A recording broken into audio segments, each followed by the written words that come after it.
பெரம்பலூர் அருகே வேப்பந்தட்டையில் பட்டியலின மக்கள் வசிக்கக்கூடிய தெருக்களில் தேர் செல்ல வேண்டும் என்று சென்னை உயர்நீதிமன்றம் உத்தரவு பிறப்பித்திருக்கிறது.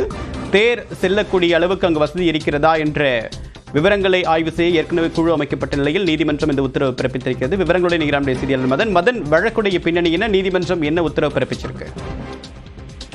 பெரம்பலூர் மாவட்டம் வேப்பந்தட்டை கிராமத்தில் உள்ள ஸ்ரீ வேத மாரியம்மன் கோவிலின் தேர் பட்டியலின மக்கள் வசிக்கும் பகுதியில் வருவதற்கு மற்றொரு தரப்பு எதிர்ப்பு தெரிவிப்பதாக கூறி அந்த கிராமத்தை சேர்ந்த வினோத்குமார் மற்றும் மணிவண்ணன் ஆகியோர் சென்னை உயர்நீதிமன்றத்தில் வழக்கு தொடர்ந்தார்கள்.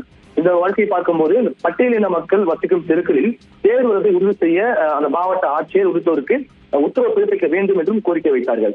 ஏற்கனவே இந்த வழக்கை விசாரித்த உயர்நீதிமன்றம் அந்த குறிப்பிட்ட தெருவுக்குள்ளாக அந்த தேர் செல்ல முடியுமா, அந்த சாலையின் அகலம், அந்த தேருடைய அளவு, அகலம் உள்ளிட்டவற்றை ஆய்வு செய்து அறிக்கை தாக்கல் செய்ய வேண்டும் என்று பெரம்பலூர் மாவட்ட சட்டப்பணிகள் ஆணைக்குழுவுக்கு உத்தரவு பிறப்பித்துள்ளது.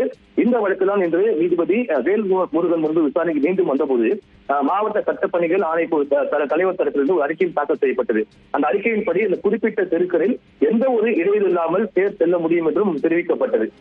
இந்த ஒரு அறிக்கை பதிவு செய்து கொண்ட நீதிபதி கோவிலில் திருவிழா நடக்கும் போது பட்டியலின மக்கள் வசிக்கும் தெருக்களின் வழியில் தேர் செல்ல வேண்டும் எனவும் அதற்கு தேவையான பாதுகாப்பை போலீசார் வழங்க வேண்டும் என்றும் தற்போது உத்தரவு பிறப்பித்துள்ளார்கள். விரிவான தகவலுக்கு நன்றி மதன்.